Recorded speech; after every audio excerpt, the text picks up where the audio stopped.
talagang sa umpisa mahirap. Pero syempre, kailangan talaga na magtiyaga ka. Kasi kung hindi tayo magtsatsaga, hindi tayo kung magigib up agad tayo, mawawala agad tayo ng pag-asa, walang saysay.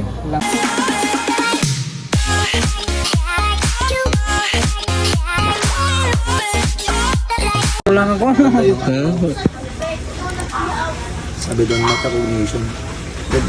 Let the learners develop his or her skills. Ibig sabihin noon, iba nung nakaraan, pinapagawa ko ng teacher nyo ng reflection. Para inaano lang kung gaano yung Yung skills ng isang tao. Oo, makikinig ka dyan kasi teacher siya. Tapos yung social factors, we're going to interact, socialize. Makipag-socialize. Kailangan natin yun. Nature of the learning process, context of the learning, and sa environment. The factors kasi environment mo, kaya minsan diba, tulad mo, hindi ka pa agad maka-adapt. Kasi sa learning environment mo, doon sa pinanggalingan mo. Iba yung environment doon sa pinanggalingan mo, sa Maynila, dyan sa Laguna at saka doon sa Minda. kakaroon ng yung factors.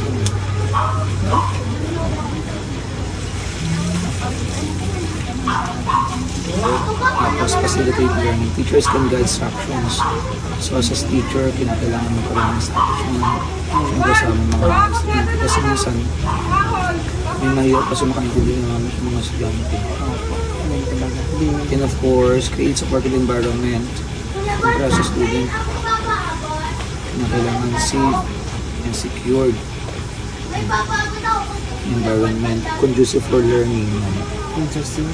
Ibig sabihin, talagang kinakailangan matututo ang bata. And promote active learning yan. Encouraging. So, maganda yung ginagawa ni teacher sa inyo kasi diba mayroong pinapagasin yung reflection. That is part of yung tinatawag na self-reflection yun. Self-reflection. Ganun ang ginagawa ko halimbawa sa mga estudyante ko. Yung ginagawa ko halimbawa after ng klase, reflection anong natutunan mo sa araw na ito. Sinusulat nila yun. Para malalaman mo, ganito. Tapos, syempre may mga susulat din yung mga bata naman.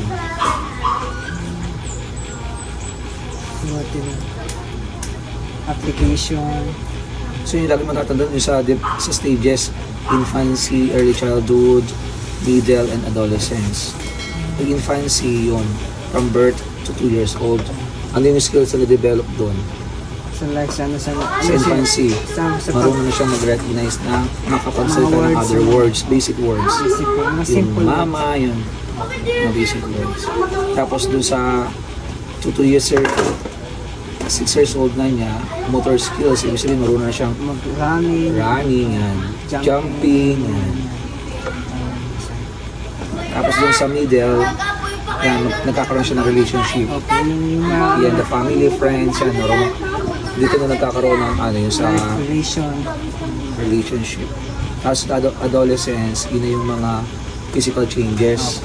Yung puberty stage, yung mga pagbabago. Diba? Pag babae at lalaki, pag lalaki, yan, lumalaki ng boses. O ng,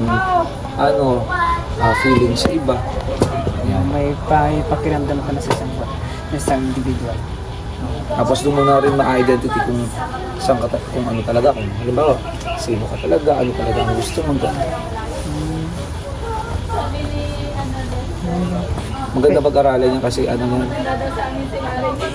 marami ka niyang pag-aaral about sa mga theory, sa mga yan. May theory thinking. Maraming mga theory yan. Marami kayong pag-aaralan. Yung mga multiple intelligences, mga ganyan. Yung mga psychosocial, mga ganun. Ang daming, principles. Ang daming principles. Pero ito yung mga child adult, yung mga... Yan talaga muna, nag-aaralan din kay Erik Erikson. Opo, nabasa ko na po dito. Siya po yung parang siya yung... Founder ng founder ng child and adolescence. Ganun. Erikson. Nabanggit ko na, nabasa ko na yung... Marami kang pag-aaralan dyan, mga one of the yan. Founder ng mga ganun. Character, founder sa about of childhood and adolescence principles. Marami siya. Marami ka matutunan. Pero sa mga ano, sa sa mga IT, sa mga era, Kaya naman yun sa IRA. opo. Meron kasi rin tayong batas dyan about sa ano, yung pangalan niyan.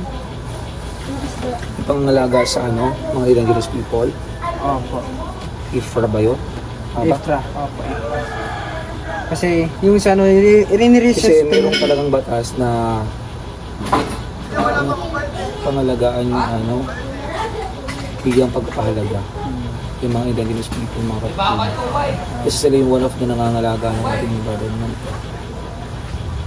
Pati na mo yung mga katutog ng kapatid sa bundok mo, sila yung nangangalaga. Hindi ba para to, iba yung environment nila, kaya hindi pa sila matuto kung paano gumawa. Iba talaga pag kasi syempre iba yung environment sa bundok kapag sa patag. Pero ano yung sa mga etera, ano, na alam ko na yun sa ano yan, sa mga technology. Focus na marunong ka ng dadak ng technology. Yung like ano sa information technology, sa mga IT. Explore ka, manood ka sa ano, sa mga YouTube, yung mga paano sa ano, sa Word, sa Excel, katulad ng PPT, gagamit ka noon. Ako nga dati hindi ako marunong noon eh. Nung nag-aaral ako, nag-explore lang ako, nanonood lang ako. Nood, tapos may laptop dyan, ginagawa ko. Tapos pag may nakita ko sa YouTube o kaya sa Facebook na ganito, ginagawa ko ganito para at least na ano sa isip ko natatandaan. Sa Word, sa typing, kaya hindi naman, ako nga mabagal lang din mag-type. Yung nga, yung ganito. Dati talaga nung sabi kami ICT, QWERTY, kailangan yung ganyan, yung sa kamay mo, gagawin mo yun. Pero hindi naman masyado importante. Ang mahalaga doon marunong ka na mag-type, hindi naman mabilis. Ako nga, di rin mabilis mag-type. Kasi ang mahalaga doon natututo ka. At At least, saka, syempre, dapat yung nililason laging, nare-recall. ulit-ulitin. Oo, kasi pag hindi mo in-apply, diba, nakinig ka tapos hindi mo naman nare-recall kasi hindi mo naman in-apply. Opo, tapos lang. hindi pa tinitake note, hindi ka pa mag-study. Take note sa bahay, kahit isang oras, bago ka matulog. Basa mo yan. Sa akin yan, nung magising ako sa umaga, laptop na agad. Kaya kapag may mga tanong ng teacher sa amin, may iba nga hindi perfect yung kanilang kasi wala namang mali o tama, mali sa pagsagot.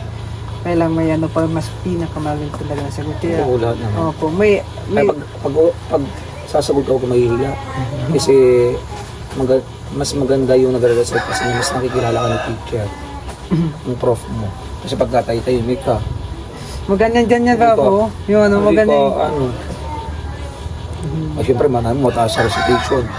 Pag hindi ka nagre-recite, hindi wala kang grades. Yan Kaya yung pag alam mo grades yung sagot, kasama.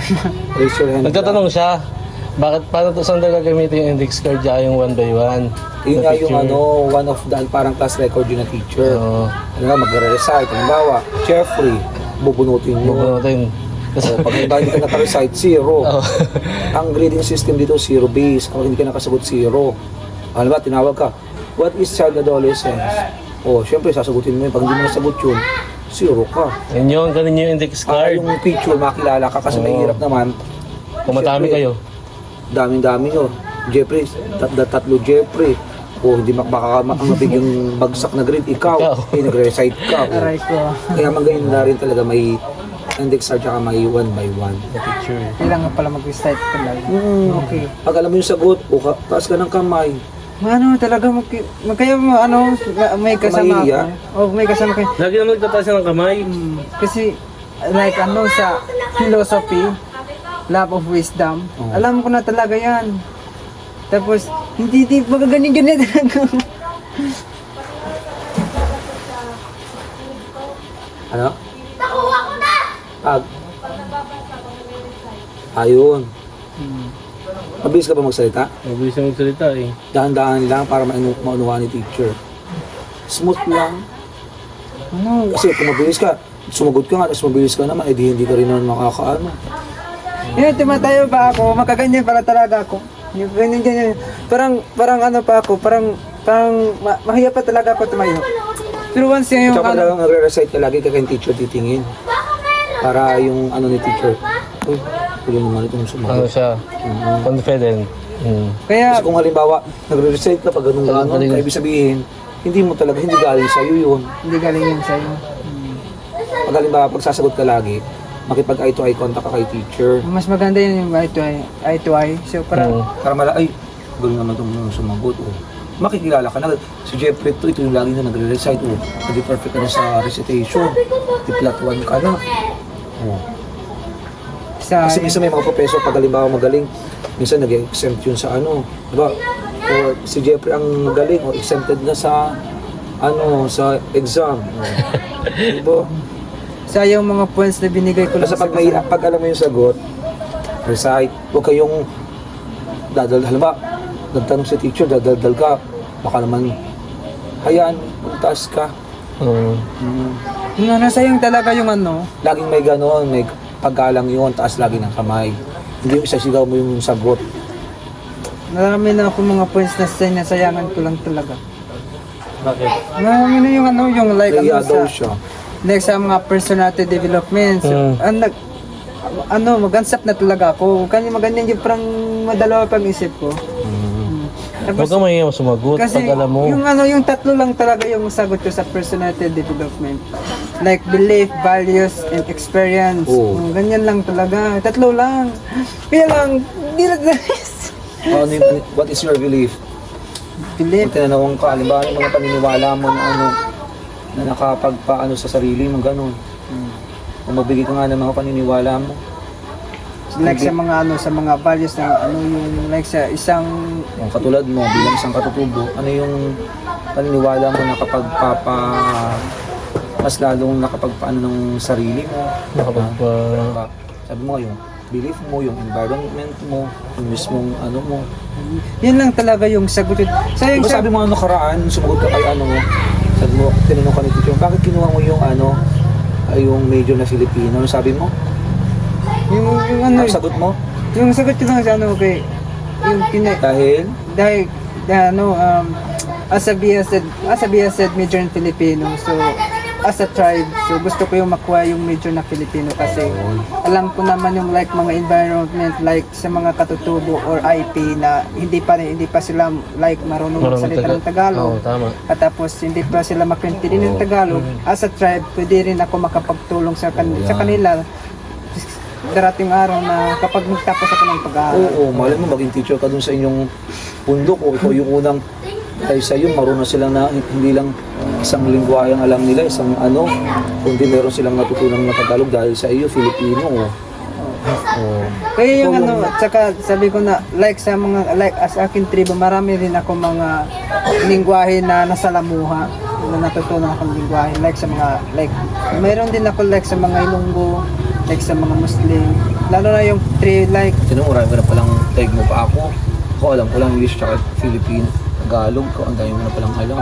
sa, Mga ano, lingwahe, mga Yung mga, dialect sa kanila kasi ko. madaming Muslim. Tinong marunong ka magsalita ng Muslim. yung tribo namin talaga ng ano, mas marami doon. Tapos magaling ka pa may mga Anong lingwahe nyo sa tribo nyo? Ata. Anong tawag? Ata tribe Manobo. Manubo yun. Manubo. O, mayroon pang isa, Manobo tribe Matigsalog. Oo. At saka yung tribo nila, nila Russell. Ano nga ulit yun? Yung tribo nila Russell. Ano yung, ano to, Surigao nun. Sorry ko, magkakapat parang kung sa pamilya yung kapatid na yan. No? At saka yung ano, like sa mga teacher ng mga katribo namin. So, kunti pa lang Tingnan yung mo, mga, pag ikaw ang in history, ikaw ang kauna-unahang ano, magtatapos sa inyo. Tapos, syempre, pag halimbawa, nakapagtapos ka, doon ka magtuturo, babalik ka sa iyong lupang sinilangan. Tuturuan mo yung mga kapwa mo doon, tribo. Nga tuloy sa iyo yung mga tao. Galing naman ni Sir Jeff. aray ko. Balang araw, magiging si Sir Jeff din ako. Yun yun. Magiging inspirasyon ka nung nakararami. Oo. Okay, so next Kaya meet. pagbuti mo pag-aaral mo. Next meeting Talagang sa una lang naman talaga, di ba sabi nga, sa una may mga pagkakataon na nahihirapan ka, pero at the end of the day, Kaya mo na. ginawa na, di ba? Di ba, hindi naman, sabi nga ng Lord, hindi naman lahat binibigay agad eh. Kailangan yung step by step process yun. Kung sa hagdanan, kailangan daan mo yung unang baitang, pangalawa, pangatlo, bago yung pinakarurok. Yun yung tinatawag na finish line na. Finish line. Nalagpasan mo na lahat. Oo. Talagang sa umpisa mahirap. So, Pero syempre, kailangan talaga na magtiyaga ka. Kasi kung hindi tayo magtsatsaga, kung hindi tayo kung mag-give up agad tayo, mawawala agad tayo ng pag-asa, walang saysay. lang sayang yung mga ginagawa mo, yung mga effort mo na sinasayang. Kaya ako nga, tinan mo, ako nag-aral ako 22 years old. Nagtrabaho muna ako. Kasi wala nang nilapang pera ng mga nanay ko. Trabaho muna ako sa tahian. Hanggang sa'yo, nag-aral ako 22. Nagtapos ako ng college 26. 26. Kaya, so Aral lang ako, simbahan, hindi ako nagagala, bahay lang. Kasi nahiya ako sa tinutuluyan. Tinan mo, Kasi dati si Serenor, nung nag-aaral siya, nakikituloy lang siya din. Parang katulad mo, nakikituloy lang din. tsaka masipag ako noon, pag halimbawa, yung kusa, mas gusto ka ng isang tao kapag may kusa ka. Halimbawa, hindi mo na hihintayin pa yung may utusan ka. Pag may nakita ka, magwalis ka na. Pag may mga hugasin dyan, mag-ugas ka na ng plato. Kung makakatulong ko sa paglalaba, maglaba ka. Yung mga ganun. Malaking bagay yun dun sa tinutuluyan mo. Makapagpapagaan ng nila. Tinan mo ako. Awa ng Diyos. Tapos yun, nag-board agad ako. Unang take ko lang, nakapasa agad ako. oh my God. First take. Wala yung review, self-review lang. Nagbasa-basa lang ako. Kasi wala nga akong pang enroll sa review center. Tapos, unang apply ko rin sa public. Nakapasok agad ako. Ngayon, tinan mo, 7 years na ako sa public school ngayon. Mula 2018, 18, 19, 20, 1, 2, 3, 4, 25, magkawalong taon na. Diba? Talagang sa una talaga mahirap. Mahirap pala sa una. Pero kung sa una pa lamang titigil at hihinto ka na, walang mangyayari. Parang ganun lang eh. Yung inip, yan, kakainin ka talaga ng inip, pero hindi ka dapat Patalo sa inyo. magpatalo sa inip. Ang lagi mo iisipin yung goal mo na makakatapos ako. Yan yun sa akin yung isip lang. Kapag sa school, makinig ka lang, upo ka lang, tapos wala lang gagawin, ganyan lang. O Tapos, pag halimbawa, pag nagaya yung mga kabarkada mo na magagala, huwag ka muna sumama sa kanila. hindi ako Oo, sumama. kasi syempre nakikituloy. Baka hanapin ka una. Hanapin. Tapos pag ugali mo laging magpapaalam, halimbawa, gagabihin kami ng uwi sa tinutuluyan mo kasi halimbawa mayroon kayong practice, laging magpapaalam para hindi mag-alala yung mga tinutuluyan. Ganun. Mga alas 4 pa ako na uuwi. Siyempre pag alas 4 sinabi mo, alas 4 ka uuwi, baka naman pag sinabi mo alas 4, uwi ka ng alas 9. Aray ko. O hindi na magtitiwala sa iyo yung Hindi. kailangan kung ano yung pinangako mo yun. Basta ganun na. Wala na. Sa first pa, kaya Kaya kung nahihirapan ka, buti nga madali nga ngayon, pag halimbawa may isa-search ka na mga information, mag-google ka na lang. Doon ka dati, no? Hanapin mo ba sa dictionary? Yun pa, pupunta ka pang library, sa dictionary, bibili ka pa. pero makaintindi naman ako like sa mga English, but yung pagsalita ko, like pag-speech ko ng parang mataglish pa talaga. Okay lang yung Taglish. Like, pero sa bagawan naman, Unti-unti yan, sabi ko nga sa'yo, by process yan. Lalo na kapag gumawa ng essay. So, basic lang mo yung mga leksyon. Pwede sa AC, magaling kang gumawa. Opo. By sentence, by paraphrase. Marami yung mga ayun sa kitchen ng grammar. Siguro sa grammar ako siguro doon na siguro ako magkamali sa grammar. Yung pagsusulat ko sa grammar. Umpisa lang naman talagang hindi masyadong matututo ka rin. Kaya bago hindi yung ugali ko, sayang yung mga points ko din. Like, sayang na talaga. Kaya inabangan ko yung isang subject ngayon. Isang subject, inabangan. Ano favorite subjects mo? Figure exam, parang personality development, child and adolescent, era, sa IT, era. ITR. Opo. Ano yun sa mga computer yun? Opo, sa tinatanong ang ako nito ito, is like example, ano yung technology? Technology is like sa yung mga cellphone, laptop, like kung paano ka, like example, kung paano ka makicommunicate sa ibang bansa, hindi ka na maglakad kasi high-tech na ngayon, may technology, kasi may cellphone ka na, pwede ka na technology can simplify your pwede ka na makipag-usap sa mga technology, sa mga cellphone, doon ka na makicall, yan ang technology. Pero minsan meron kasing disadvantage yung technology. Pero so far naman ang technology talaga, mas natagaan niya yung gawain ng tao. Opo. Mas na-simplify niya. Di ba dati naman tayo talaga yung the way yung magpapadala ng mga message, Yung sulat. Opo, sulat. Pero ngayon through one click at time lang.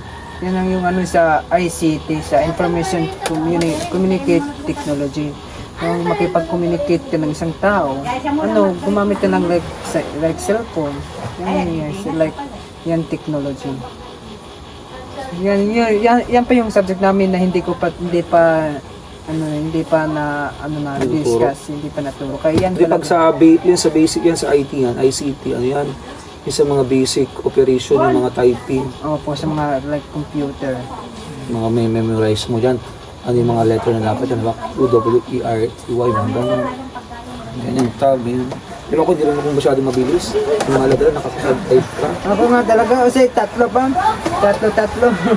Ito lang ginagawa ko ganyan pa ganyan. Ito yung space, tapos ito yung parang pangbura, Ctrl C. Ganyan yung hindi masyado. Yung paggamit ng caps. Mabilis na.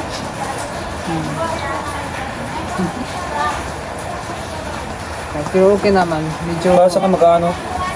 Ano ito? Ilagay mo nga siya dito. Ito na. Pag-ulak dito. Madaan-daan Jeff,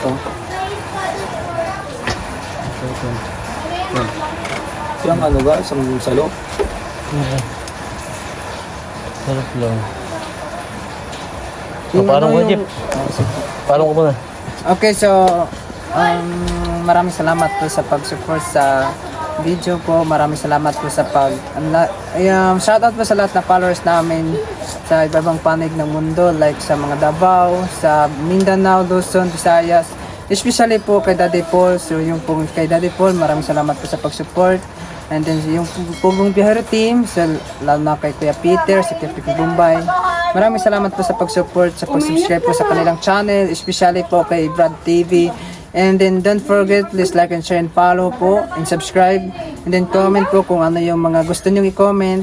And then lalo na po kay Tito PBONJ, no? So please like and share lang po sa kanyang vlog. And then lalo na kay DJ Venture, si Mami PB, at saka si Nanay Nida, yung Tris Marias, at saka si Tata Hens. Especially talaga kay yung sponsor ko po sila, Tita Devi Bata, at saka si Tita Jasmine. So maraming salamat po sa pag-support and God bless us all. Bye! Ngayon, ano masasabi mo kay Sir Rinor? Okay po, so masabi ko lang po talaga kay Kuya or Sir. Kay Sir So Rinor. parang advantage talaga yung isip ko dahil sa turo niya sa akin. Like child and adolescence. So parang Kasi dito nga po ang ano mo? Medyo ko? EP, Soksay. Soksay. Social Science. Science. Pero pinag-aralan niya. Marami pang pag-aaralan ka dyan. Kaya, May Soksay din dun sa amin. So talaga parang parang refresh talaga yung mindset yung parang sabi ko nga may ano para mas malaki pala yung points ng recitation or recite. So sabi ko sayang talaga yung mga points ko talaga na binigay ko lang. So but baguhin ko na, so hindi na talaga ako magpakaba. So Huwag ka nang mahiya. So kaya na parang na-inspired ako sa kanya, sa kanyang mga mga topic namin. So parang naka-approach ba 'yon? Kasi maganda yung ano niya, yung pag Nakaka-motivate. makamotivate yung pagsasalaysay niya sa yung mga like sa mga child and adolescents kung paano like infancy, Yung mga like development. development, environment ng isang tao, isang individual na yung basta marami talagang natutunan ako sa kanya, sir. Yan lang po, so maraming salamat po kuya sa ano mo sa akin sa turo mo, sir. God bless us all and bye.